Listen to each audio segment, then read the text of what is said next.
a partir do versículo 1. Amém? Amém.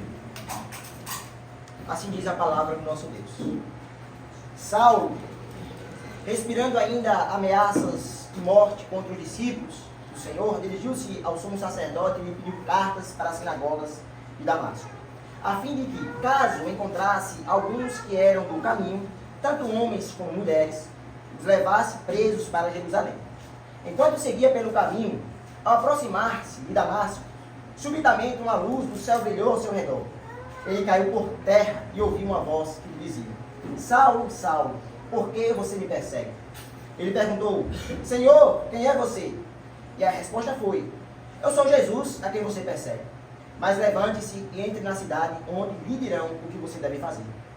Os homens que viajavam com Saulo pararam emudecidos, ouvindo a voz, mas não vendo ninguém.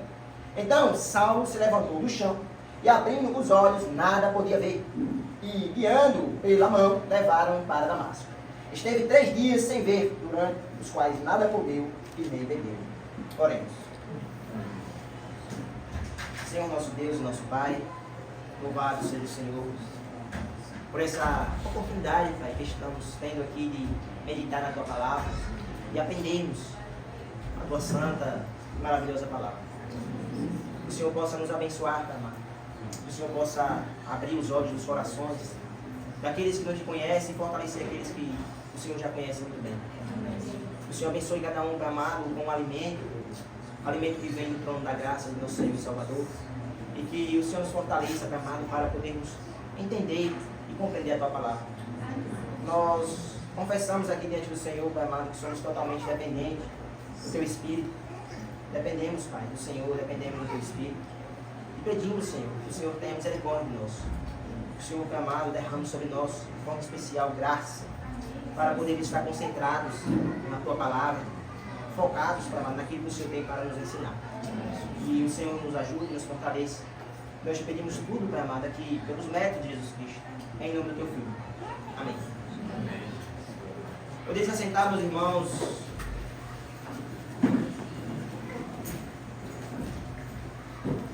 Que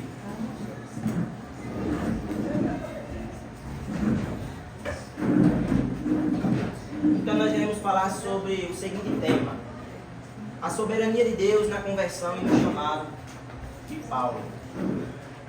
E confesso a vocês, irmãos, que não foi fácil achar uma introdução para esse sermão, uma vez que nós iremos falar de algo tão espetacular que Deus fez na vida de um homem.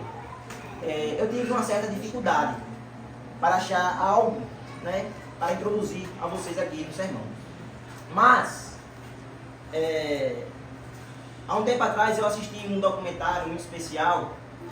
Esse documentário ele era valioso e eu pude perceber que esse documentário era oportuno para trazer aqui na introdução desse sermão. Um homem que nasceu no Piauí, no distrito de Sítio da Acauã. Seu nome era Gessé Salvador e ele foi pai de 9 filhos, casado e pai de 9 filhos. Então a sua família residia na zona rural. Essa história e testemunho é encontrado em um documentário chamado O Poder de Deus, e é algo muito especial que vocês podem encontrar no YouTube e fortaleceu muito a minha fé. Logo no começo, o organizador, que inclusive é neto de Gessé Salvador, faz a seguinte pergunta: o que acontece com alguém que passa a vida toda desafiando Deus? Porque esse homem, ele era um ateu. E esse homem, ele desafiava a Deus de forma muito intensa. Era alguém mesmo que não media as palavras. A gente até conhece algumas pessoas assim, né? Porque em nossa região tem pessoas dessa forma. E ele era um homem que tinha uma certa liberdade financeira. Era um homem que tinha um poder, né, aquisitivo moderado. Até que um tempo esse homem ele decidiu entrar para a política. Como eu disse a vocês, ele era pai de 9 filhos. Só que ele, como ficou muito conhecido na região, né, em certos momentos ajudava algumas pessoas, ele decidiu entrar na política, decidiu se candidatar. E naqueles comícios que tem, né, sempre rola muita bebida, muita gandaia. Ele era um homem disso, era um homem muito envolvido com o alcoolismo, né, com os vícios que o mundo oferece. Certo momento teve uma briga e ele acabou dando um tiro num rapaz. Esse rapaz ele ficou aleijado pelo resto da vida dele. Então, ele era um homem, meus irmãos, de coração muito endurecido para Deus. Era um homem que não tinha sensibilidade a nada de Deus. A ponto de quando os filhos dele, por exemplo, agradeciam por algo, falavam assim, graças a Deus. Ele falava, graças ao meu dinheiro, porque o dinheiro é meu Deus. E assim esse homem continuava. Quando os filhos, por exemplo, davam uma bênção, né, bênção, ele não falava Deus abençoe, ele falava abençoe, só isso. Então era um homem assim que realmente lia as escrituras para debater, falava muito mal. Ele não era um ateu acadêmico, mas era um ateu com um certo grau de conhecimento porque estudava, realmente, assim os filhos relatam no documentário. Só que, nesse momento, no tempo deles, na geração deles, houve um grande avivamento em Prada, né, Piauí. E esse avivamento chegou ali na zona rural, chegou nesse sítio Acauã.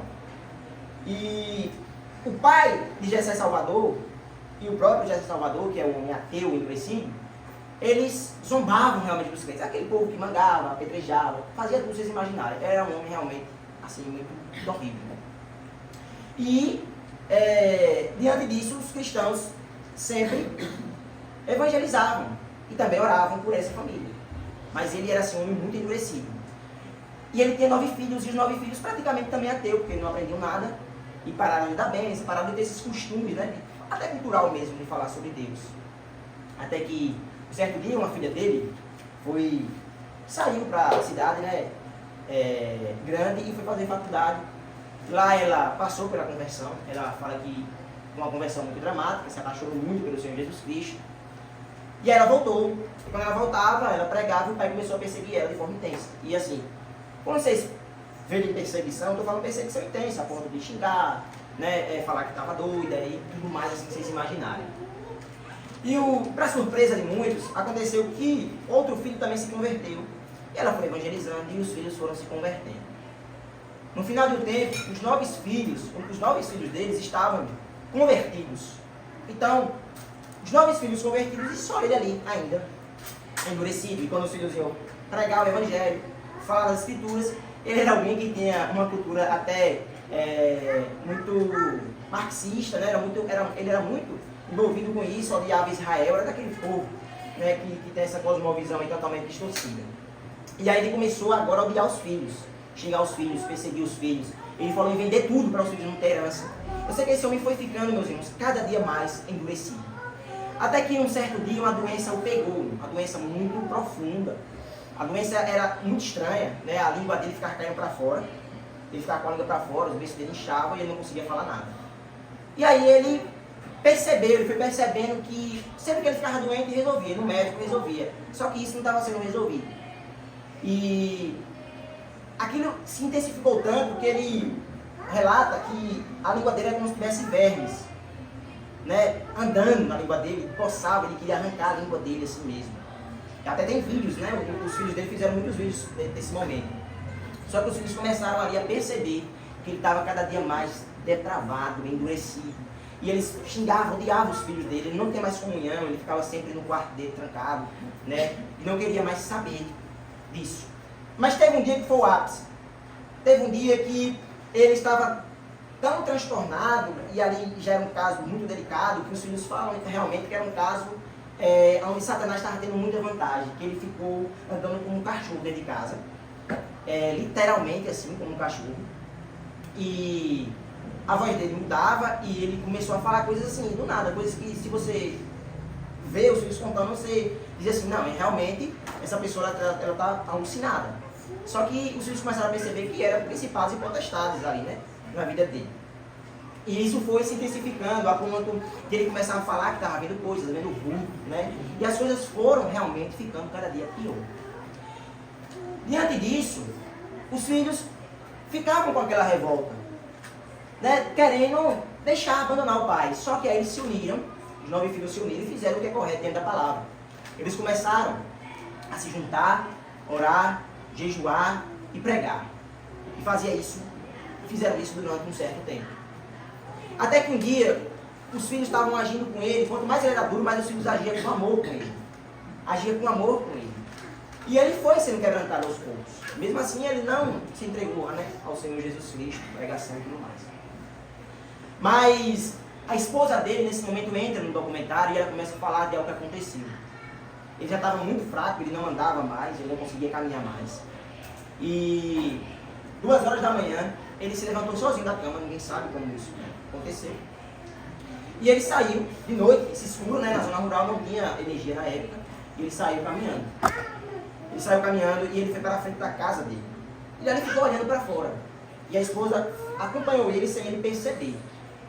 E a esposa falou que ele ficou lá muito tempo olhando para fora. E não sabia o que estava acontecendo. Ela não sabia, até que demorou tanto que ela falou, vamos entrar. E aí ajudou ele, entraram e eles foram dormir. E aí no outro dia ele acordou às 6 horas da manhã. Ela não perguntou nada, só que logo pela manhã ela começou a perguntar a ele, o que foi que aconteceu? O que foi que você estava vendo lá fora? E aí onde ela começa a falar o que aconteceu. Né? Ela disse que ele levantava as mãos assim, começava a falar que ele teve uma visão. Ele teve uma visão muito intensa. E a forma que ela relata, ela deixa isso muito claro, era como se ele estivesse tendo uma visão realmente do inferno. Uma visão realmente do inferno. E do nada ele começou a falar, só que Jesus me salvou. Tipo, do nada. Isso é uma visão espetacular. Jesus me salvou, Jesus me salvou. E ele gritava isso, e ele queria contar para todo mundo, ó, Jesus me salvou.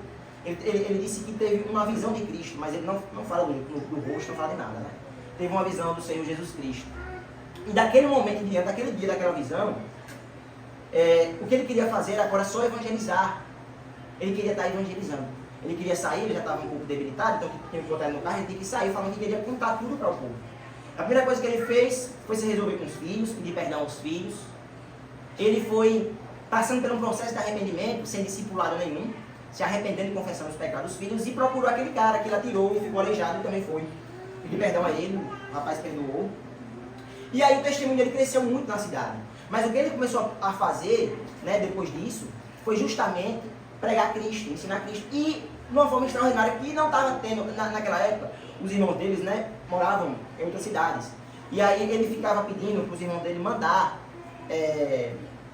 folhas da Bíblia, só que em letras muito grandes, porque tem dificuldade de ler. E aí a mulher fala que ele passava o dia todo lendo as escrituras. Era uma paixão muito grande pela palavra de Cristo. Ele queria estar o tempo todo louvando. Era algo assim, meus irmãos, radical. Era o dia todo, a mulher fala. E é um documentário muito confiante, porque o autor do documentário é Miguel Salvador. E ele faz algo assim, muito bom mesmo. E o mais extraordinário, assim, das contas, é que ele tinha muito prazer. Aquele povo da zona rural tem muito prazer na roça, no gado. E durante a tarde, o capim assim alto na frente da casa, né? O gado vinha beber e comer. E aí a filha falava assim, pai, olha que coisa linda. E a filha falava que ele não conseguia mais contemplar essas coisas. E ele só conseguia falar de Deus, falar de Cristo, falar da obra. Todas as vezes que estavam falando de alguma coisa, ele saía. Mas todas as vezes que estavam falando de Cristo, ele queria ouvir. E ele passou a viver a vida dessa forma. Ele queria ser pastor, né? Só que isso não pôde acontecer. Ele queria ser pastor, ele se batizou, ele se entregou a Cristo, ele testemunhou. Né? E com isso, as pessoas da cidade ficaram realmente assim, abismadas com aquilo. Então, o que aconteceu na vida desse homem, meus irmãos, é algo extraordinário. Algo que, pela ótica e pela visão humana, os homens jamais podem fazer algo desse tipo. O que aconteceu ali realmente foi algo espetacular. O próprio Deus agiu na vida dele de forma intensa e extraordinária. Não é que Deus não age dessa forma em nossas vidas, e cada quem tem sua experiência com Deus. Mas quando nós vemos relatos como esse, relatos como iremos estar hoje na vida de Paulo, fica claro essa soberania absoluta do nosso Senhor e Salvador Jesus Cristo, do nosso Deus. E a vida desse homem, né, desse Gerson Salvador, é um relato sobre como Deus também agiu na vida do apóstolo Paulo. Então a história é muito parecida, são contextos diferentes, mas a gente vê o mesmo Deus agindo, e quando Deus age, meus irmãos, algo realmente extraordinário acontece. Então vamos para o nosso primeiro ponto. Aí, nós vamos ler os versículos 1 e 2, né, do capítulo 9. Veja como esse homem era um animal selvagem. No versículo 1 e 2. Atos 9, a partir do versículo 1, vai dizer: Saulo, respirando ainda ameaças e morte contra os discípulos do Senhor, dirigiu-se ao sumo sacerdote e lhe pediu cartas para as sinagogas de Damasco, a fim de que, caso achasse alguns que eram do caminho, isso aqui, cristãos, né? Tanto homens como mulheres, os levassem presos para Jerusalém. Veja bem como era esse homem chamado Saulo. Observe bem como Lucas está narrando essa história. Ele respirava ainda ameaças contra os discípulos de Jesus Cristo, contra os pequeninos de Jesus. Era um homem totalmente dominado por sua justiça própria. Era alguém dominado totalmente pelo ódio, pelo coração endurecido. E o seu desejo era violentar aqueles que para ele era herege. Né? Ele achava esses cristãos aqui hereges no caso dele. E ele fazia aquilo em nome de Deus. Então seu coração era totalmente corrompido e seus pensamentos estavam obscurecidos pelo ódio, pela sua própria forma de religião, por ele mesmo querer servir a Deus do seu jeito. E aí, o problema desse homem é claro, é um problema no coração. Porque Jesus falou que a boca fala do que está cheio do coração. Em outra passagem, Jesus fala, mas o que sai da boca procede do coração, e isso contamina o homem. Porque do coração procedem os maus pensamentos, as mortes, os adultérios, a fornicação, os furtos, os falsos testemunhos, as blasfêmias. Então, esse homem maquinava o mal, o ódio, a perseguição contra o cristão, porque era assim que o coração dele era, tomado por esse sentimento e por essa religião falsa. O coração de Saulo estava dessa forma, porque ele era encorajado, ensinado e treinado a ser um vigário farisaico. Porém, a gente percebe que não é em Lucas 9 que começa o relato sobre Saulo. Já em Lucas não, em Atos, o relato sobre Saulo. Em Atos capítulo 8, versículo 1, a Bíblia fala que Saulo, ele concordava com a morte de Estevão. Enquanto os homens apedrejavam Estevão, ele estava ali concordando. Em Atos capítulo 8, versículo 3, a Bíblia diz, Saulo, porém, queria destruir a igreja, indo de casa em casa, arrastava homens e mulheres, lançando-os na prisão. Então, o desejo dele era destruir a igreja. O desejo dele era lutar contra Deus. Aqueles que mataram Estevão, por exemplo, deixaram as suas vestes nos pés dele, mostrando que ele concordava com tudo aquilo que acontecia. E também era alguém que dava o seu veredito, como ele mesmo fala. Então, em Atos capítulo 7, versículo 158, Lucas o chama ainda de um homem jovem. Um homem jovem. Poderia ter nessa época entre 25 a 30 anos. Então Saulo estava decidido, por causa do seu zelo farisaico cego, a destruir e aniquilar qualquer pessoa que fosse cristã. Qualquer seguidor, como diziam, né, da seita dos nazarenos. É por isso que em Gálatas capítulo 1, versículo 13 e 14, ele diz, vocês sabem como eu era quando seguia a religião judaica, como perseguia com violência a igreja de Deus. Não media esforços para destruí-la. Superava a muitos dos judeus da minha geração, sendo extremamente zeloso pelas tradições dos meus antepassados. Então ele está relatando o seu testemunho, né, para os Gálatas. Então assim procedeu muitos reis da antiguidade, destruindo e aniquilando cidades por meio do ódio, por meio da perseguição. Então, Saulo se achava o rei de Deus farisaico. Se achava o soldado de Deus, que estava fazendo o que era correto, o que era certo. Era isso que ele nutria. E Saulo tinha como mestre um homem, né, muito conhecido pela nação de Israel, chamado Gamaliel. Ele foi treinado intelectualmente nas escrituras por Gamaliel. Porém, ele estava tão obstinado e desejoso em perseguir a igreja, que ele não ouviu nem o conselho de seu mestre. Gamaliel, em Atos capítulo 5, nós vemos que ele deu um conselho muito importante para aqueles que queriam perseguir os cristãos. Atos capítulo 5, a partir do versículo 34, é dito, mas levantando-se no sinédrio um fariseu chamado Gamaliel, mestre da lei, respeitado por todo o povo, mandou que os apóstolos fossem levados para fora por um momento. Então disse ao sinédrio, israelitas, tenham cuidado com o que vocês vão fazer com estes homens. Aqui na perseguição, logo no começo da igreja. E do versículo 38 em diante ele disse, neste caso de agora, digo a vocês, não façam nada contra esses homens. Deixe que vão embora, porque se este plano ou esta obra vem dos homens, será destruído. Mas se vem de Deus, vocês não podem destruí-lo e correm o risco de estar lutando contra Deus. Então, esse foi o conselho de um homem mais experiente. E o que percebemos? Saulo, que tinha ele como mestre, não ouve esse conselho. Ele não atende ao conselho de Gamaliel. E eu acho que ele pensou, esse homem já está ficando velho. Esse homem está ficando muito mole. O coração dele está ficando muito tranquilo. Seu zelo por Deus deve estar diminuindo. Acho que foi isso que ele pensou. Porque ele não ouviu que não era para estar perseguindo a igreja. Pelo contrário, ele piorou ainda a situação. Com isso, Paulo se achava o que? Forte. E deve ter visto aquilo no seu mestre como uma fraqueza. Então ele não podia tolerar aquilo. Isso, né? Nós podemos até cair muitas vezes quando nós achamos que alguém, quando nos dá um conselho, pode ser, né, uma falta de zelo, ou muitas vezes porque a pessoa é fraca, não tem intrepidez nem ousadia. A gente tem que tomar cuidado com isso. Agora, Paulo achava que perseguindo a igreja de Jesus, do jeito que perseguia, ele estava servindo a Deus. Era de uma forma que ele achava, meus irmãos, que ele estava cultuando mesmo a Deus. Ele achava isso, estava servindo. Mas ele cumpre as palavras do nosso Senhor Jesus Cristo. Porque o Jesus Cristo tinha falado sobre isso e falou muito sobre essa perseguição. Mas em João, capítulo 16, se encaixa perfeitamente no que Paulo estava fazendo.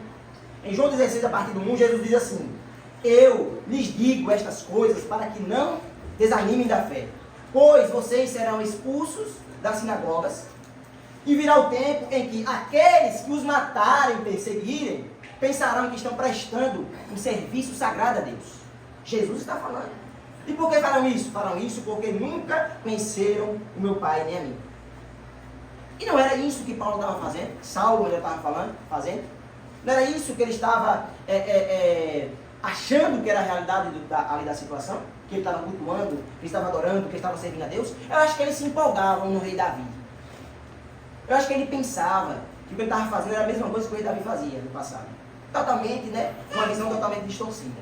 Porém, seu zelo não era um zelo com entendimento. Não era um zelo dado pelo Espírito Santo. Não era com os olhos abertos para as coisas espirituais. Ele poderia até ter uma intenção boa. A intenção dele, o sentido do que ele fazia, para ele era certo. Então, para ele a intenção era correta. Mas a intenção, sem a mente, né, esclarecida pelas Escrituras, não passa de nada. Não importa a intenção dele nesse caso, porque a sua mente está obscurecida pelo poder das trevas e não pelo poder da luz. Então, intenção, meus irmãos, sem a mente iluminada pelo Espírito Santo, não passa de coisa vã. E era assim que Paulo vivia. Então, Romanos, capítulo 10, versículo 1 ao 2, ele falou isso para os judeus. Ele disse assim: irmãos, o desejo do meu coração, minha oração a Deus, né, pelo povo de Israel, pelos meus compatriotas, é para que sejam salvos. Aí ele diz: sei do zelo e da dedicação que eles têm a Deus, mas esse zelo e esse entusiasmo é sem entendimento. E ele fala por que esse entendimento? Porque eles desconhecem a justiça que vem de Deus e procuram estabelecer a sua própria justiça, o seu próprio modo de servir a Deus. E era assim que Paulo, nessa época, vivia. Ele era sincero em seguir a Deus. É isso que vocês têm que perceber. Não é que ele era falso em seguir a Deus, ele era sincero. Ele, como alguém que seguia a Deus, para ele era 100% o que ele estava fazendo. Mas a sua sinceridade não tinha nenhuma importância. Essa sinceridade, porque a gente muitas vezes é pegada emocionalmente pela sinceridade do outro. Mas essa sinceridade, meu irmão, sem o entendimento correto, não tem valor para Deus. A sinceridade, sem o entendimento das Escrituras correto, não tem valor para Deus. E aí, aquilo não adiantava nada. Se você acredita em Deus, e se você tem uma visão da Bíblia errada, não importa quão sincero você acredita, você está sinceramente errado ainda. Não importa. Só que as pessoas que estão erradas, elas não enxergam, porque elas estão cegas pelo zelo que elas têm. Então a justiça delas é o zelo próprio, como se zelo pudesse salvar alguém. Então em Jerusalém, ele estava indo de casa em casa. Ele ia de casa em casa. Era alguém obstinado pelo que fazia, prendendo e consentindo com a morte dos cristãos. Saulo era um servo e ministro de Satanás. Direto. Todo o sinédrio também da época servia ao maligno, as obras infrutíferas das trevas. Eles estavam cegos. Então aqui em Atos, capítulo 9, versículo 1 e 2, que a gente está estudando, ele continua do mesmo jeito. Agora ele quer fazer a sua obra avançar mais ainda. Não é mais só em Jerusalém, agora ele quer ir para outra região perseguir. Então ele pediu cartas diretamente ao sumo sacerdote, aos anciões ali. Essas cartas eram cartas de aprovação, cartas jurídicas, para que quando chegasse em Damasco, entregasse aos judeus que residiam naquelas sinagogas, naquela cidade, e ali ele pudesse levar preso ou até matar os cristãos. Veja como era esse homem. Então o sumo sacerdote tinha poder jurídico e religioso também em outras províncias. Por isso, Saulo vai a ele, pede a ele. Os anciões também concordam com aquilo, ele vai falar no seu testemunho. Então, quando Saulo dá seu testemunho perante todos em Jerusalém, em Atos capítulo 22, vamos lá para Atos capítulo 22, veja o que ele fala.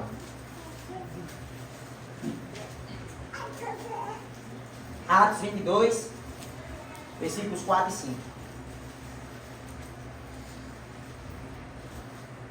Veja como ele mesmo diz isso. Persegui este caminho até a morte, prendendo homens e mulheres e lançando-os na cadeia. Disto são testemunhas o sumo sacerdote e todos os anciões. Deles eu recebi cartas para os irmãos judeus de Damasco e fui até lá para trazer amarrados a Jerusalém os que também lá estivessem para serem punidos. Percebe? Era isso que ele estava fazendo. Era isso que ele fazia. Vamos para Atos 26 agora. Veja o que ele diz, versículo 9 a 11. Na verdade eu pensava, percebe? Eu pensava que devia fazer muitas coisas contra o nome de Jesus o Nazareno. E foi exatamente o que fiz em Jerusalém. Havendo eu recebido a autorização dos principais sacerdotes, encerrei muitos dos santos na prisão. E quando os condenaram à morte, eu dava o meu voto contra eles. Muitas vezes os castiguei por todas as sinagogas, obrigando-os até blasfemar. E, demasiadamente enfurecido contra ele, eu os perseguia até as cidades estrangeiras. Esse era Saulo. Esse era Saulo. Vocês não têm dimensão do que é isso, talvez. Talvez a nossa percepção ela é pequena do que está acontecendo aqui. Meus irmãos, sair livremente e abertamente matando pessoas, porque essas pessoas decidiram seguir um homem que foi crucificado em uma cruz. Sair abertamente fazendo pessoas serem presas, morrerem, sofrerem, porque essas pessoas amavam. Eles não faziam nada, os cristãos não debatiam com as autoridades, a não ser quando elas queriam que eles submetessem algo que contrariava as leis e o chamado de Deus. Mas eles eram alguém pacífico. Mesmo assim, esses homens não encontravam os problemas dele em Jerusalém, mas queriam encontrar problemas nos cristãos. E Saulo aqui, meus irmãos, ele era esse tipo de homem. Perverso, mau, que perseguia Jesus e perseguia o seu povo. Agora, em Atos capítulo 9, a partir do versículo 3, uma coisa impressionante vai acontecer. Do nada. Esse homem que era um touro selvagem, um animal, que ninguém conseguia domar, foi derrubado por Jesus Cristo. Vamos ler do versículo 3 ao 6. Enquanto seguia pelo caminho, ao aproximar-se de Damasco, subitamente uma luz do céu brilhou ao seu redor. Ele caiu por terra e ouviu uma voz que lhe dizia: Saulo, Saulo, por que você me persegue? E ele perguntou: Senhor, quem é você? E a resposta foi: Eu sou Jesus, a quem você persegue. Mas levante-se e entre na cidade, onde lhe dirão o que você deve fazer. Então, Saulo ele transpirava raiva. Transpirava ódio contra Jesus e contra seus seguidores. Ele pediu realmente autorização para prender esses pequeninos em Damasco. Lucas diz que agora ele está próximo de Damasco, ele já está chegando a Damasco. Nesse momento, como estava o coração desse homem? Imagine, obscurecido, maquinando mal, pensando nas correntes que colocaria nos santos, pensando como ele arrastaria pelo chão os discípulos de Jesus Cristo. Então ele maquinava, pensava no massacre e na perseguição que ele ia fazer. E ele se alimentava daquilo. Era isso que nutria o coração desse homem. Ele era nutrido por esse ódio. Ele era satisfeito pelo mal que fazia a Jesus e os seus seguidores. Lucas diz, subitamente, ou seja, de repente, era algo que ele não esperava, era algo inesperado para ele. uma luz do céu brilhou ao seu redor. No versículo 4, Lucas diz que ele caiu por terra, Saulo tombou. Agora ele está no chão, ele está em situação primeiro de humilhação, e ele pensava que nada derrubava antes. Era isso que ele pensava. Nada me derruba. Eu tenho aqui na minha mão a autorização dos principais sacerdotes. Eu tenho aqui homens que estão me servindo. Quem vai me derrubar? Ele pensava que estava fazendo certo. Se achava o fariseu mais destemido e com certeza lhe vinham em seus pensamentos as glórias que estava alcançando diante dos homens. Vocês acham que não? O prestígio dos homens? Como seria famoso e bem visto pelos seus da época? Porque é isso que os homens procuram.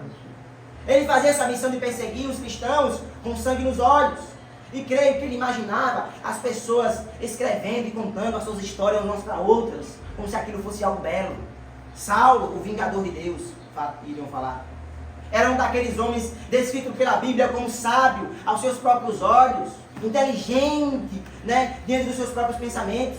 Mas agora uma luz, não é do sol, a Bíblia deixa bem claro. Essa luz o faz tombar, o faz cair. Porém, diante dessa luz, vem uma voz. Saulo, Saulo, por que você me persegue? Por que você me persegue, Saulo? E ele responde imediatamente: Senhor, quem é você? Então já chama aqui de Senhor. Já está chamando de Senhor. A voz responde a ele: Eu sou Jesus. Eu sou Jesus Cristo a quem tu persegues. Agora imagine a cena. Espetacular. Espetacular essa cena.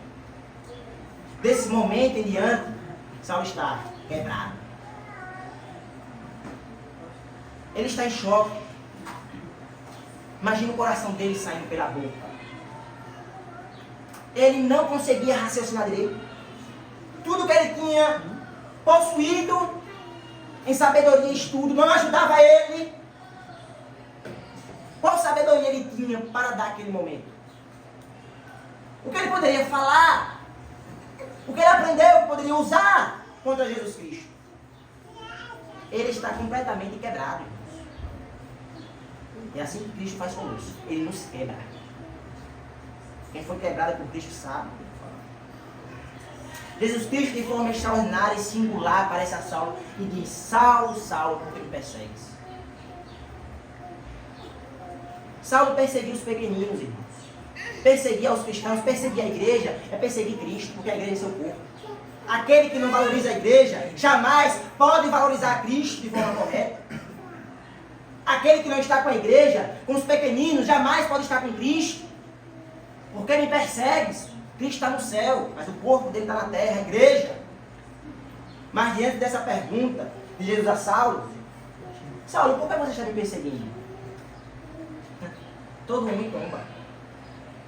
Afinal, Paulo, por que você me persegue? O que foi que fizeram com você? Ele não tem coragem para responder. Ele não poderia falar nada. Porque ele perseguia pelo ódio, pela raiva, pela inveja, pelo ressentimento. Tinha um desejo de ser honrado pelos judeus, de ser visto, de receber glória no Sinédrio de Jerusalém. Então, na verdade, ele nem sabia. Ele era cego, não enxergava o seu coração corrompido. Então, o que ele responderia? Nada. E aí, Jesus veio desorientado e fala no versículo 6: Mas levante-se, entre na cidade e lhe dirão o que você deve fazer. Então, na cidade, Saulo encontraria pessoas que iriam ajudar ele, iriam dizer o que ele deveria fazer. Agora, a questão é essa: quem é Saulo agora? Diante disso que aconteceu. Será que ele ainda é Saulo? Quem era esse homem que teve um encontro com Jesus? A verdade é que aqueles que com eles estavam, eles não entenderam foi nada. Eles não entenderam nada, a questão é espiritual. E aí depois que Saulo se levanta, ele se levanta cego. Veja, no versículo 7 diante, os homens que viajavam com Saulo pararam, na verdade emudecidos, ouvindo a voz, mas não vendo ninguém. Então Saulo se levantou do chão e abrindo os olhos, não podia ver. E guiando-o pela mão, levaram para Damasco. Esteve 3 dias sem ver, durante os quais nada comia e nem bebia. Saulo cai como um touro selvagem. Os reformadores e os historiadores também falam que Martim Lutero era um touro selvagem. Eles dizem que Martim Lutero era um homem duro, mas Martim Lutero era um touro selvagem nas mãos de Cristo. E sempre comparam, né, o apóstolo Paulo nesse sentido com Martim Lutero. Então ele caiu como touro selvagem, mas se levantou domado pelo próprio Cristo. Domado. Saulo caiu enxergando, naturalmente ele enxergava as coisas ao seu redor. Mas se levantou cego, não enxergava mais, não tinha visão dos seus olhos. Mas ele caiu cego espiritualmente, mas caiu enxergando com o coração. É uma contradição que está acontecendo aqui. Ele não contemplava o Messias, mas levantou agora contemplando o Messias. Por mais que as coisas estivessem um pouco ainda obscuras na mente dele. Olha que coisa interessante isso. Seus olhos contemplavam as coisas ao redor, mas seu coração não enxergava as coisas espirituais pertencentes a Deus. Mas agora, através do poder do próprio Deus, porque Deus quis que ele enxergasse, ele estava enxergando. Ele estava em trevas, mas foi alcançado pela luz. Ele estava no reino das trevas, no diabo, mas pelo Filho foi transportado para o seu reino. Então Deus o alcançou soberanamente e de forma irresistível, um chamado eficaz, como falamos. Deus revelou seu filho a Saulo e no mesmo momento o regenerou e o fez nascer de novo. Isso tinha que acontecer soberanamente, pois Paulo tinha sido escolhido, conhecido por Deus, antes que existisse o mundo. Em Gálatas, capítulo 1, ele revela esse momento.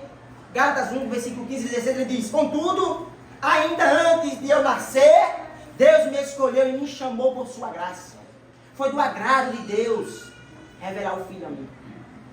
Para quê? Para que eu pregasse e anunciasse entre os gentios. Irmãos, Lucas não registra aqui todas as palavras que Cristo falou a Paulo. Porque com certeza teve mais coisas que Jesus falou. Só que Lucas vai registrar isso lá no capítulo 26. Ele registrando o discurso de Paulo diante do rei Agripa. Atos 26. A partir do versículo 13.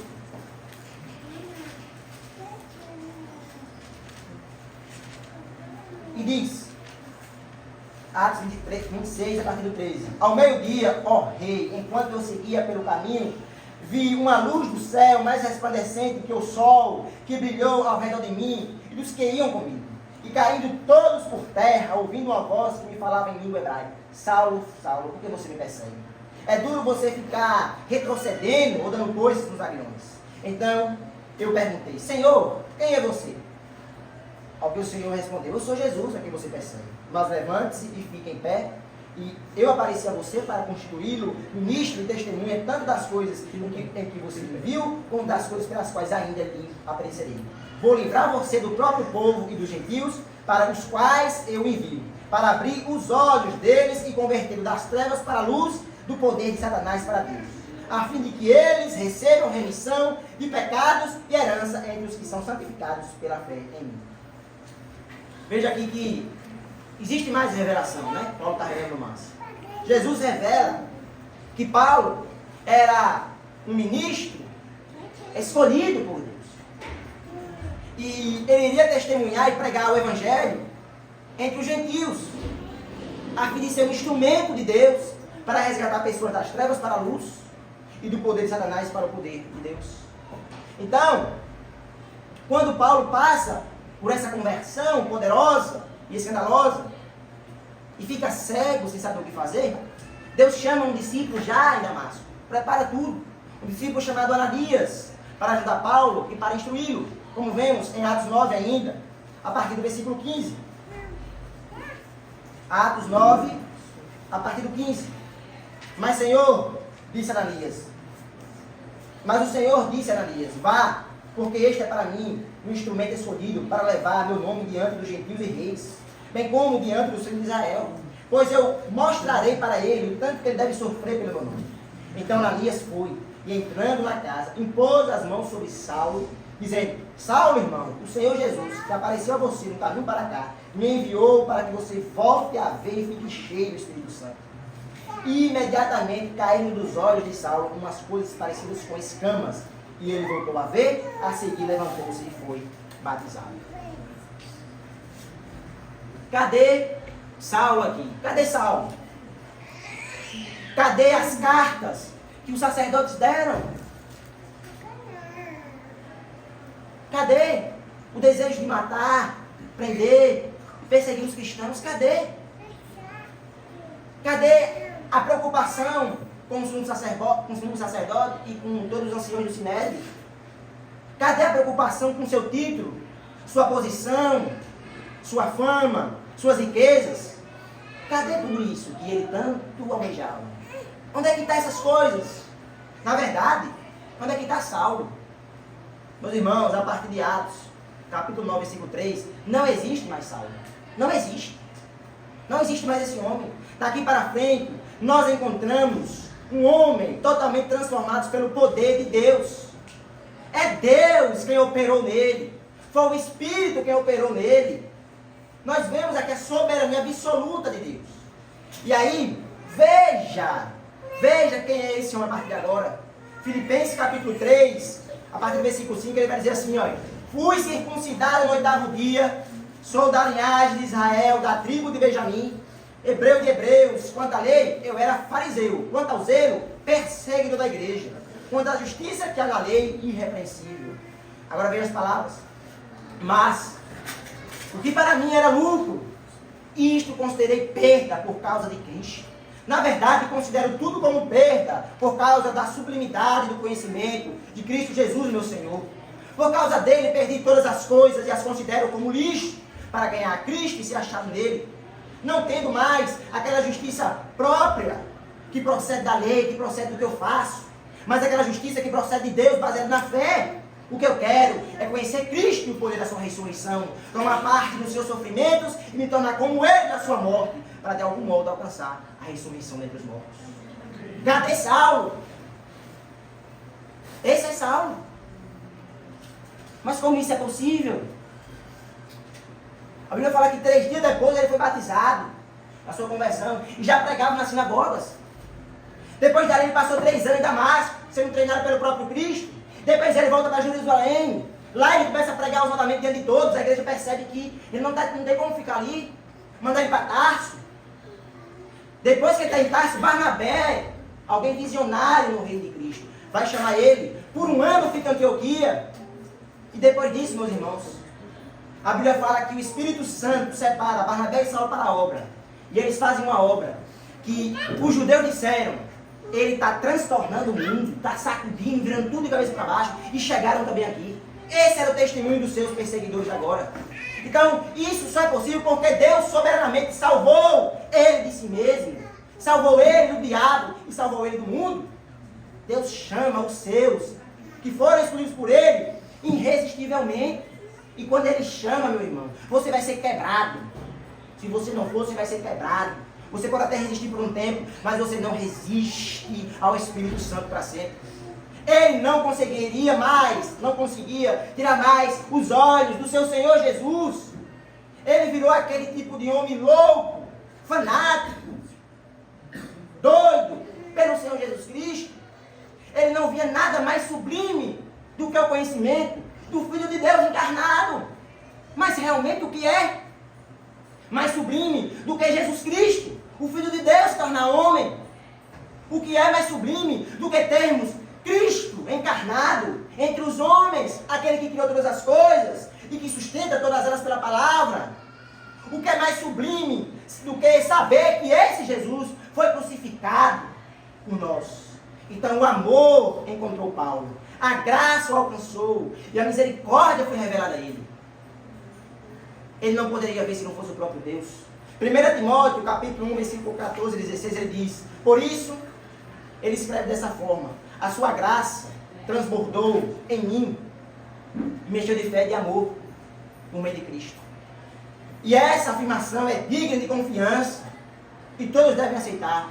Cristo Jesus veio ao mundo para salvar os pecadores, do qual eu sou o pior de todos.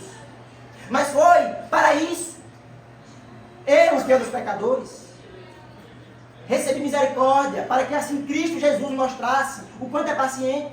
E desse modo, eu sirva de exemplo para todos aqueles que irão crer nele para a vida eterna. Então, todos aqueles que irão crer em Jesus para a vida eterna, podem ter Paulo como exemplo. Isso aconteceu conosco, independentemente dos nossos pecados. Por mais que você não tenha passado, melhor dizendo, pelo mesmo processo de Paulo, e por mais que a sua conversão não tenha sido tão dramática, escandalosa, ainda assim, você tem o mesmo Cristo de Paulo. Você tem o mesmo Espírito que habita em Paulo. A mesma fé e esperança que Paulo. Você foi regenerado pelo mesmo Espírito que o transformou e o regenerou. Percebe? Você, meu irmão, foi alcançado por esse Deus soberano. Se você está aqui é porque Deus, se você está aqui é salvo. É porque Deus quis lhe salvar.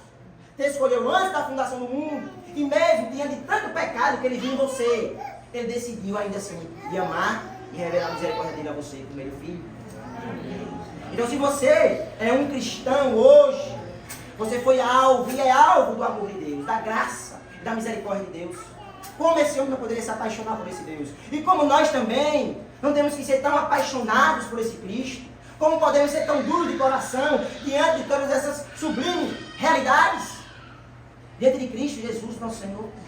Então você que está aqui e acha que muitas vezes não é digno desse amor, que talvez seus pecados são grandes, ou que você não quer dar muita ligança a esse Cristo, Paulo é exemplo que você pode ter.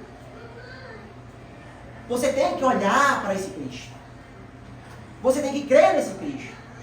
Por mais que os pecados possam ser grandes, você ainda pode ser perdoado pelos seus pecados. Creia em Jesus. Se arrependa hoje dos seus pecados. Creia nele como seu Salvador e único Salvador. A Bíblia fala que onde abundou o pecado, superabundou a graça. E Paulo é prova disso. Ele sabia bem quando escreveu isso aos Romanos. Então, existe mais amor em Cristo do que pecado em nós. Existe mais misericórdia em Cristo do que pecado em nós. Na verdade, existe mais misericórdia, graça e amor em Cristo do que o pecado de toda a humanidade. Em Cristo existe muito mais misericórdia do que pecado no mundo. Deus constituiu Paulo ministro e apóstolo dos gentios, para que entre eles, entre os judeus mesmo e os próprios gentios, ele pregasse a Cristo. Depois, tudo virou ao contrário na vida dele. Tudo virou ao contrário. Paulo era perseguidor, passou a ser perseguido, preso, apedrejado, açoitado, privado, passava fome, nudez, solidão.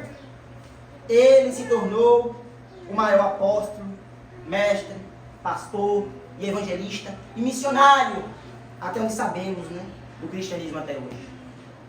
O homem que Deus mais usou para escrever livros inspirados pelo Espírito. E para finalizarmos, eu quero abrir em 2 Coríntios, capítulo 11.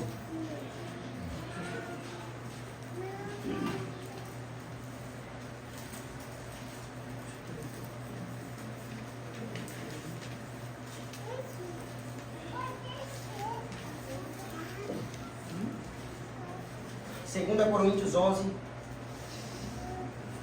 do 23 ao 29. Ele mesmo vai contar um pouco.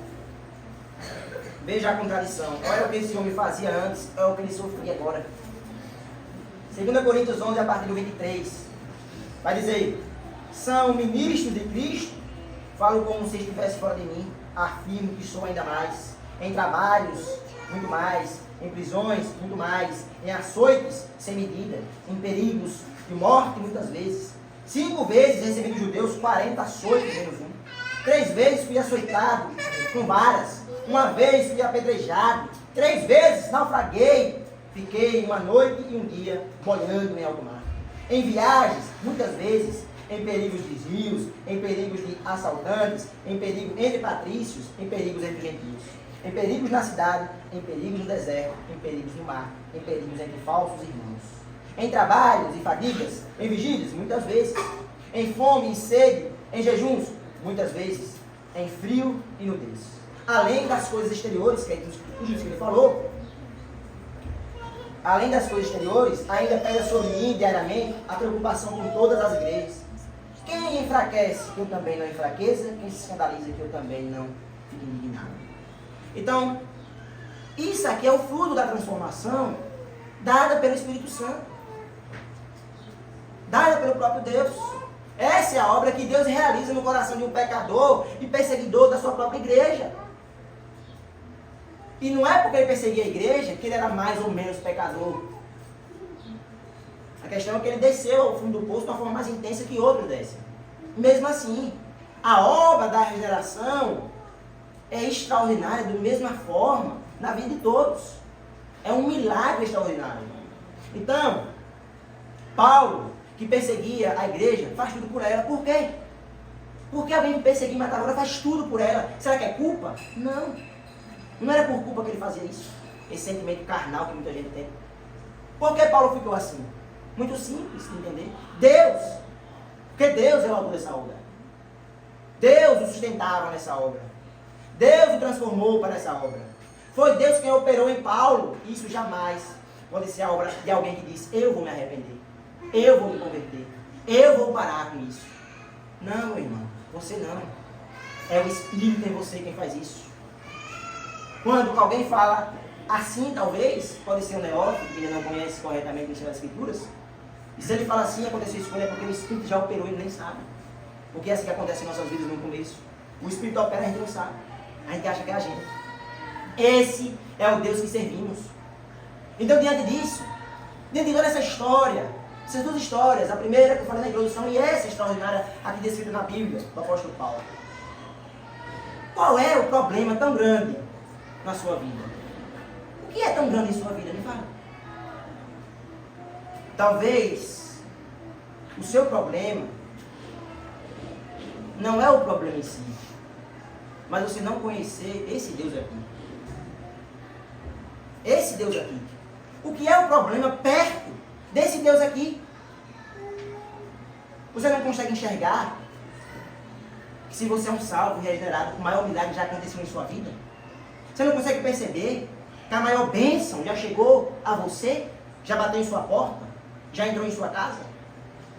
Meu irmão, se você foi regenerado, se Deus lhe deu vida, se Deus lhe fez nascer de novo, se Deus lhe regenerou, lhe deu um novo coração, se Deus tirou as escamas dos seus olhos, os tampões dos seus ouvidos, e hoje você consegue enxergar e contemplar a Cristo. Talvez, se você não percebe isso, você não entendeu ou corretamente, ou você não passou por isso. Você tem Cristo. Você tem Cristo. Não existe necessidade e bênção maior que essa. Paulo foi transformado. E quem imaginaria? Nós somos assim hoje. Quando vemos uma pessoa dura, a gente tende a nutrir esses pensamentos. Mas essa pessoa não vai se converter. Meu irmão, não vai não mesmo por ela. Mas a nossa esperança está em Deus que pode quebrá-la. Por isso que a doutrina bíblica entendida corretamente lhe livra de muitos males. A doutrina da soberania é para a bênção do seu povo, não para o mal do seu povo. Deus é soberano sim, e Ele pode quebrantar qualquer coração endurecido. Cabe a você semear e regar. Quem dá o crescimento é Deus, Paulo disse. Cabe a nós apenas confiar nesse Deus, descansar nesse Deus, porque o pecador não vai não mesmo ser transformado por Ele. Mas nós temos um Deus que pode transformá-lo. Nós temos um Deus que é soberano, que pode quebrá-lo, que pode esmagá-lo, que pode cercá-lo e botar os seus guinões na pele dele e quebrá-lo em 1000 pedaços e depois juntá-lo e dar um homem como Paulo. Esse é Deus. Esse é o Deus que servimos. Descanse em Deus e glorifique-o nessa terra. Aplicações finais. Veja como é maravilhoso contemplar de forma correta a obra da conversão. Não podemos perder a esperança, meus irmãos. Nós temos que orar para que Deus faça sua obra também na vida de outros. Saulo era esse homem selvagem, cheio de si mesmo, cheio de sua justiça própria, totalmente depravado e morto espiritualmente, mas Deus, em sua soberania, salvou e resgatou ele. Deus fez isso. E fez isso de forma espetacular. O levou à conversão. E fez aquele homem se dobrar diante do próprio Cristo que eu percebi antes. Isso Deus fez conosco, fez com você, fez comigo. Deus fez isso conosco. Nós não fomos a Cristo por nós mesmos. Ninguém vem a mim se o Pai não trouxer-se Ele. Foi Deus que em sua graça, amor e bondade nos conduziu a Cristo. E foi o Espírito Santo que tirou as escamas dos nossos olhos, tirou o tampão dos nossos ouvidos. E nós hoje podemos ouvir a Cristo. Ouvir a Cristo. Hoje você pode entender a sua palavra. Você foi levado a arrependimento, recebeu o consolo de seu Deus. Então faça como Paulo, viva intensamente para esse Deus também. Confie nesse Deus, pois o Deus que operou em Paulo é o mesmo Deus que operou em nós e que opera em outros. Nosso Deus é soberano, meus irmãos. Amém. Amém. Vamos orar.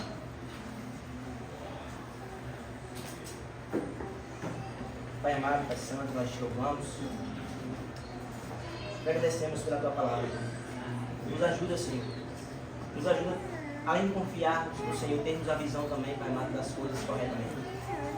Para podermos descansar na tua soberania e vivermos com a tua glória. Estamos aqui diante do Senhor para te pedir que o Senhor nos ajude, nos fortaleça e faça a tua obra, Pai amado, nessa cidade, faça a tua obra, Pai amado, entre os nossos parentes. O Senhor opere, Pai amado, para a tua glória.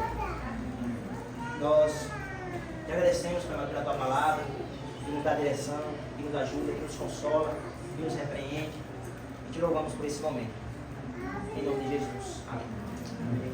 Irmão, nesse momento nós vamos participar da ceia do Senhor. Convido o irmão Mário a vir para esse momento. Irmão Mário, irmãos, Mário já conhece, né, de Serrinha. Tem apoiado nosso com a igreja de Jequié, para Chucavi. Tem sido uma bênção.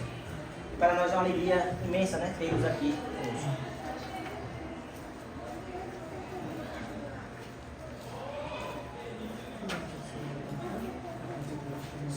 Vai ter. Vai ter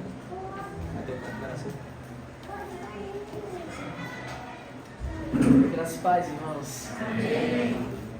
Convido brevemente os irmãos a abrirem o Evangelho segundo João, capítulo 13.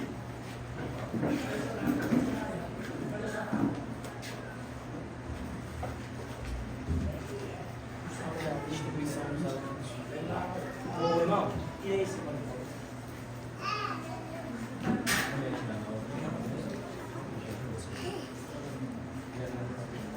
Então, irmãos, nós estamos reunidos para esse momento tão importante, tão sublime, né, da Igreja de Cristo, esse que é um privilégio, né, dos eleitos de Deus, que é poder cear. Né.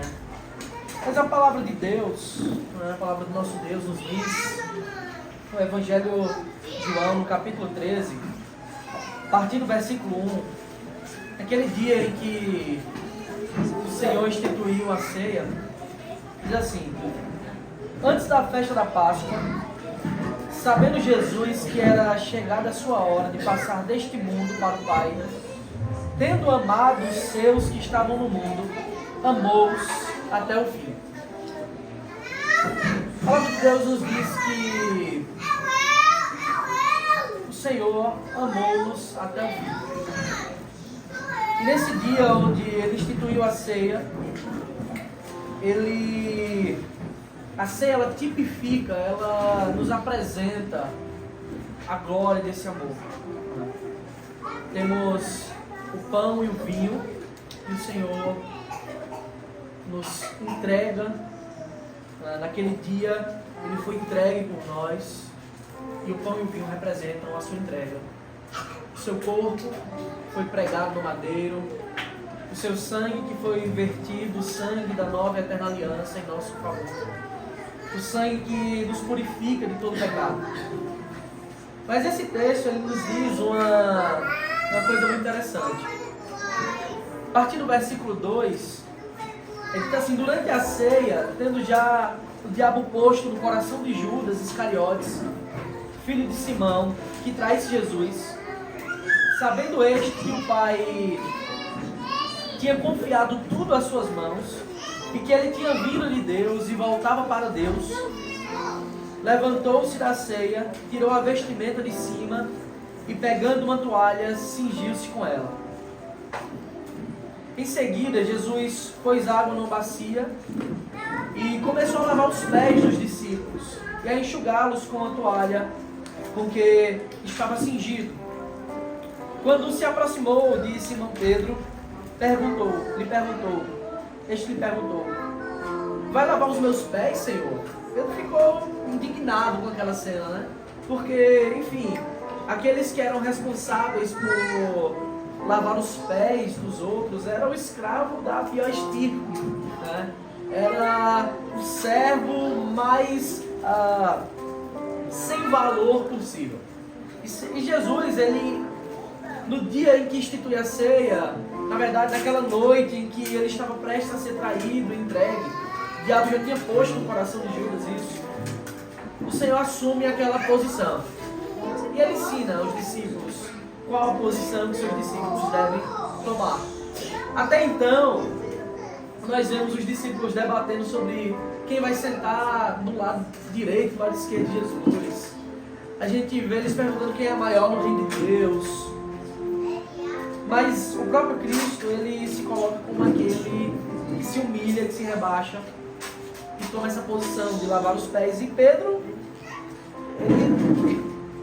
é o mais impetuoso dos apóstolos e ele normalmente toma a dianteira para falar algumas coisas que talvez outros pensassem, mas ele é aquele que solta. Tá? Ele vai lavar os meus pés, Senhor? Como assim? Não, está errado. E aí Jesus diz uma coisa para Pedro que talvez alguns não entendam, mas quando chega-se à maturidade da fé cristã, quando compreendem Cristo, quando recebem como Paulo o recebeu e passou a enxergar espiritualmente, mesmo que a sua visão física naquele momento estivesse nula, Jesus responde: o que eu faço você não compreende agora, mas vai entender depois. Jesus declarou a Pedro: eu tenho que fazer isso e vocês precisam compreender o significado disso. Talvez agora não seja o momento, mas depois você tem que entender. Só que Pedro, ele não se contentou com as palavras de Cristo. Então Pedro disse: o Senhor nunca lavará os meus pés. E é engraçado, como a gente por vezes tenta saber mais que o Senhor, saber mais que o Mestre, conhecer mais que o nosso Deus. O Senhor nunca vai lavar os meus pés. Ao que Jesus respondeu, e que fique claro isso, irmãos, para todos. Você pode até não compreender o que Jesus diz, você tem que obedecê-lo. Se eu não lavar, você não terá parte comigo. E como ele costuma ser 8 ou 80, né, no nosso linguajar, então Pedro lhe pediu: Senhor, não somente os pés, mas também as mãos, a cabeça, me lave por completo, porque eu quero ter parte contigo. Jesus respondeu: quem já se banhou não precisa lavar nada a não ser os pés, pois quanto ao mais está todo limpo. E vocês estão limpos, mas não todos, pois ele sabia quem era o traidor. Foi por isso que disse: nem todos estão limpos. Irmãos, a verdade que esse texto nos ensina é que aquele que recebeu Cristo, aquele que foi alvo do amor de Deus, da sua maravilhosa graça, ele já foi regenerado. Seu coração já foi transformado, ele recebeu os indicativos de Cristo, ele foi feito santo, ainda que necessite o lavar diário da santificação, o limpar os pecados através de Cristo e do bom procedimento. Mas aqui, Cristo já fez isso. em nós. Ele já fez isso por nós. Portanto, é por isso que quando contemplamos a ceia, quando contemplamos a verdade, o Cordeiro preso no madeiro, aquele que já nos salvou, aquele que já nos tirou das trevas e já nos transportou para a sua maravilhosa luz, aquele que já nos libertou do lamaçal do pecado, a gente lembra que ainda somos pecadores. Sim, Cristo já fez tudo por nós. Ele já nos transformou. Ele já mudou o nosso destino. Ele já nos deu a vida eterna.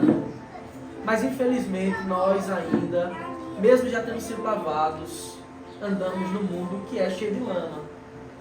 E os nossos pés, eles se contaminam com essa lama. Então, nós já fomos banhados por Cristo, mas o Senhor nos dá um princípio aqui importantíssimo que jamais devemos esquecer em nossa caminhada nessa terra. Como ainda andamos pisando em lama, é necessário que os nossos pés sejam lavados. Não fisicamente, mas é necessário que constantemente, diariamente, reconheçamos quem somos ainda. O quão o pecado ele nos afeta, o quão o pecado que carregamos ele ofende ao Senhor, e é necessário que diariamente nós nos curvemos diante do Senhor e nos arrependamos desses pecados. E isso acontecer no momento da ceia nos ensina muito, porque esse é um ato que devemos fazer sempre que vamos ceiar. Na verdade, sempre que vamos nos encontrar com o Senhor, devemos fazer isso, mas especialmente no ato da ceia, algumas coisas devem acontecer. Discernir os elementos é fundamental. Saber que o vinho é vinho e ele não deixa de ser vinho, mas aqui representa o sangue de Cristo. Saber que o pão é pão, ele não será transformado, mas que aqui ele representa o corpo do Senhor que foi entregue em nosso lugar. Saber que esse ato, discernir os elementos, é saber que isso aqui é o ato da profunda comunhão. E que comunhão maior pode haver tipificada aqui como esta, onde o Senhor, o perfeito, o santo, se rebaixa para lavar os nossos pés quando nós somos pecadores. O Senhor nos convida para esse ato agora como igreja, com a certeza sim que Cristo está presente, não na transformação dos elementos, porque aqui vinho é vinho, pão é pão, mas eles são tirados do uso natural para o uso sagrado, e Cristo está presente aqui, e Ele está conosco até o fim, porque Ele nos amou até o fim. Então, assim como devemos discernir os elementos, devemos também, entre aspas, lavar os pés, confessar ao Senhor os nossos pecados, reconhecer quem somos. Esses são os dois grandes atos que devemos fazer durante a ceia do Senhor. Reconhecer o significado dos elementos, saber que aquela maldita cruz, eu que merecia ela. Foram os meus pecados, foram as minhas mãos que pregaram aqueles pregos nas mãos de Cristo. Reconhecer os elementos e confessar os pecados. Devemos entrar nesse estado de contrição, e eu convido você a alguns instantes de oração silenciosa, mais uma vez, confessando o seu pecado ao Senhor. E nesse momento, não apenas o confessar, mas de fazer um voto de arrependimento, de mudança, e clamar ao Senhor que Ele livre, que Ele ajude, que Ele fortaleça. Porque certamente somos nesse momento fortalecidos espiritualmente. Oremos, irmãos.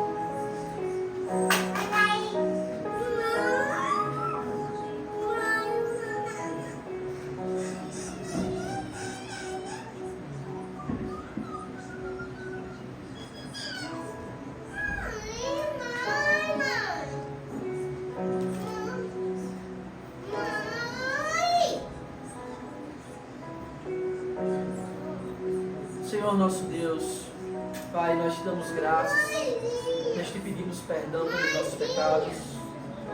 Nós reconhecemos, Senhor, que muitas vezes temos vivido no automático, muitas vezes temos pensado coisas que não deveríamos pensar, temos feito coisas que não deveríamos, falado, e pecar de tantas maneiras, até de maneiras ocultas a nós mesmos pela nossa fraqueza, que nós nem percebemos que temos pecado contra o Senhor, mas nós sabemos que tudo isso afronta a Ti, ó Deus, que te desagrada, que entristece o Teu Santo Espírito que o Senhor fez habitar em nossos corações. Por isso, nós queremos Te pedir perdão por esses pecados.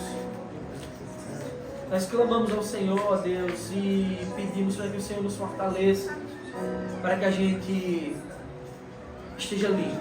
Lava os nossos pés, Senhor. O Senhor já nos lavou por completo, mas nesse momento te peço, lava os nossos pés, não nos deixa sermos afetados por esses pecados, nem mesmo esses pecados que ofendam ao Senhor, mas fortalece-nos espiritualmente. Não nos deixe cair em tentação, ó Pai. Mas, por favor, ajuda-nos, guarda-nos em todo mal. Nós cremos e confiamos no Teu amor. Nós sabemos que o Senhor veio nos substituir, pagar os nossos pecados para nos dar a vida eterna. Por isso eu te peço, Senhor, tenha misericórdia de nós. Compadece de mim, Senhor, compadece de nós, porque somos pecadores. Não segundo o nosso merecimento, mas segundo a Tua misericórdia, segundo a multidão das Tuas misericórdias, porque elas são extensas. Como nosso irmão disse aqui, a Tua bondade e o Teu perdão é maior do que absolutamente tudo que podemos fazer. Por isso eu te peço, ajuda-nos, salva-nos, guarda-nos, fortalece-nos nesse momento e nos permita participar desse ato tão sublime, esta mesa que não é de uma igreja, mas é a Tua mesa. Nos permite fazer isso em santidade e dignidade para a Tua glória. Em nome de Cristo, Pai, nós consagramos esses elementos, tiramos eles do uso natural para esse uso sagrado especial, no qual rememoramos até que o Senhor venha. O que o Senhor fez? O Senhor morreu, entregou a sua vida no madeiro em nosso lugar, mas ressuscitou triunfando sobre a morte, porque não era possível que ela o retivesse. Pelo poder do Espírito, Pai, ó Senhor, que ressuscitou, e é o mesmo poder que nos ressuscita, nos lava por completo. E Tu, Cristo, e Tu, ó Filho amado, lava os nossos pés mais uma vez. Em nome de Cristo nós oramos e Te agradecemos por tudo, Senhor. Amém. Vamos nos aproximar da mesa do Senhor.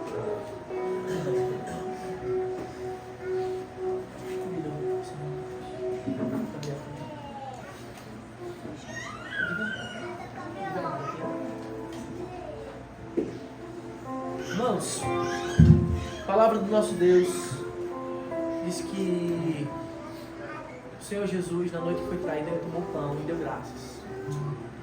Ele repartiu entre os discípulos, ordenou que comessem e disse para que a gente fizesse isso até que Ele venha, assim como o cálice. Por isso eu convido os nossos irmãos a entregar e esperar para que sejamos juntos em um só momento, com grande alegria. Eu peço que você que for recebendo o pão e o vinho, o suco, se coloque de pé. Os elementos, eles são para as pessoas que já foram batizadas, para aquelas que conhecem e confessam a Cristo como seu Salvador, para aqueles que foram verdadeiramente batizados da forma correta, em nome do Pai, do Filho e do Espírito Santo, por um servo de Deus devidamente ordenado para tal, em uma compreensão séria e verdadeira sobre o significado desse ato. Por isso, aqueles que ainda não estão aptos, não por merecimento, não porque a gente merece, mas pelas ordens de Cristo, pela ordenança de Cristo, que sintam o desejo, que sintam a ansiedade por esse momento, aguardando com muito fervor o dia em que também farão isso, sabendo também que um dia todos nós nos encontraremos diante do Senhor, nas bodas do Cordeiro, para juntos, com toda a igreja de Deus, em todas as eras, em todos os lugares do mundo, cantando ao Cordeiro, declarando que Ele é santo, cearmos juntos. Eu peço que os irmãos entreguem esses elementos.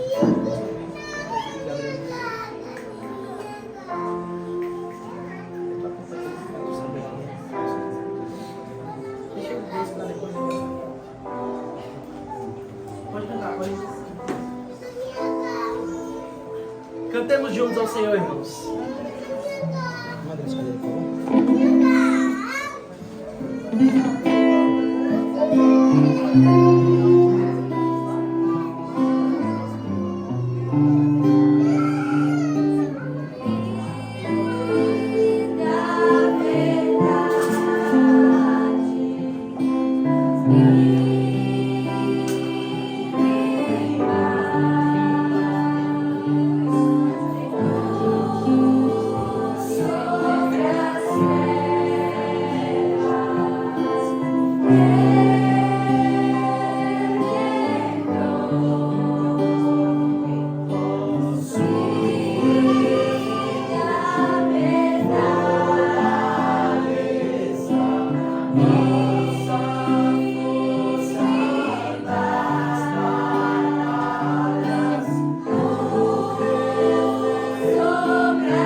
Irmãos, todos receberam os elementos? Os irmãos do louvor.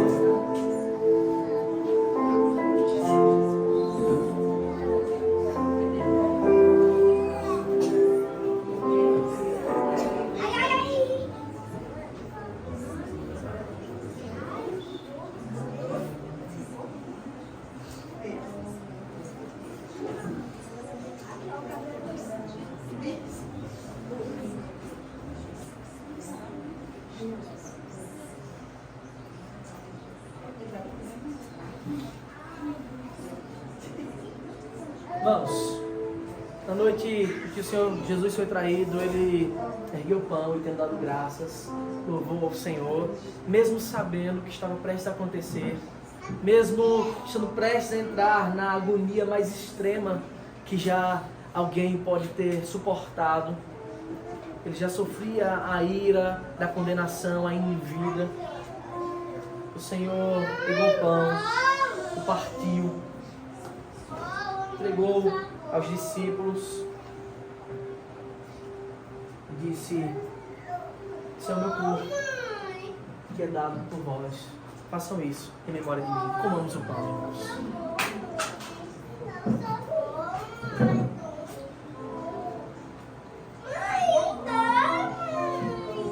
De semelhante modo, depois de haver ceado, ele tomou o cálice, disse: esse cálice é a nova aliança no meu sangue.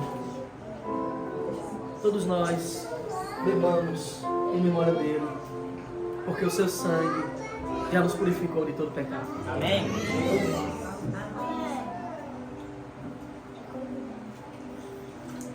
Vou pedir para o nosso diácono Gabriel fazer essa oração de louvor e adoração ao nosso Deus e gratidão por esse áudio.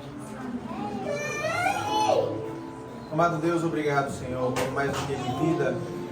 Obrigado porque as tuas misericórdias se renovam em nossas vidas, porque a tua graça nos alcançou. Obrigado, Senhor, pelo privilégio que é partilhar, Senhor, da tua mesa. Senhor, que é comer do pão que representa o teu corpo, beber do vinho que representa o teu sangue, Pai. Obrigado, Senhor, pela comunhão maravilhosa com os nossos irmãos, mas acima de tudo pela comunhão maravilhosa que nós temos com o teu Espírito Santo, Pai. Amém. Obrigado, Deus, porque o Senhor nos escolheu, porque nós somos o teu povo, somos a geração eleita, somos os escolhidos do Senhor, e não por mérito nosso, mas pela sua graça, Pai. Nós não temos mérito algum, Senhor, mas o Senhor nos escolheu, o Senhor nos ama, o Senhor nos amou primeiro, e é por isso que nós te louvamos, te bendizemos e te agradecemos, Pai, por todos os teus feitos em nossas vidas, mas acima de tudo, Senhor, por ter nos escolhido como os teus filhos amados. Louvado seja o teu nome, Senhor, hoje e sempre, por todos os teus benefícios em nossas vidas.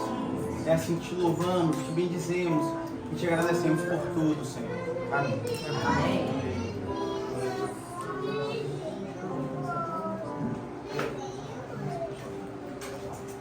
E somos muito gratos. Te peço que o Senhor nos guarde de todo mal e nos permita estar ainda contigo no resto desse dia em comunhão especial. Em nome de Jesus, nós oramos e rogamos a tua bênção para todos. Que a graça do nosso Senhor e Salvador Jesus Cristo esteja com vocês, irmãos. Que o amor de Deus, o nosso eterno Pai, que o poder, a comunhão, as consolações do Santo e Divino Espírito repousem sobre todos vocês e sobre todo o povo de Deus espalhados por toda a terra, desde agora e para todo sempre. Amém. Amém. Amém. Glória a Deus. Amém. Louvado seja. É isso aí, irmãos. Finalizamos o culto, né? Aqui. E somos muito gratos por esse momento, participarmos da ceia, né? O culto ao Senhor, algo tão maravilhoso. E nós devemos crescer nesse entendimento, né? Do que é a ceia e do que participamos aqui até chegarmos, como disse nosso irmão, às bodas do Cordeiro. Deus abençoe. E também queremos agradecer, irmãos, por estarem aqui, né? Fazendo o serviço, a obra. E que Deus continue abençoando e fortalecendo a igreja. Um abraço lá no nome da igreja. Amém? Deus abençoe. Amém.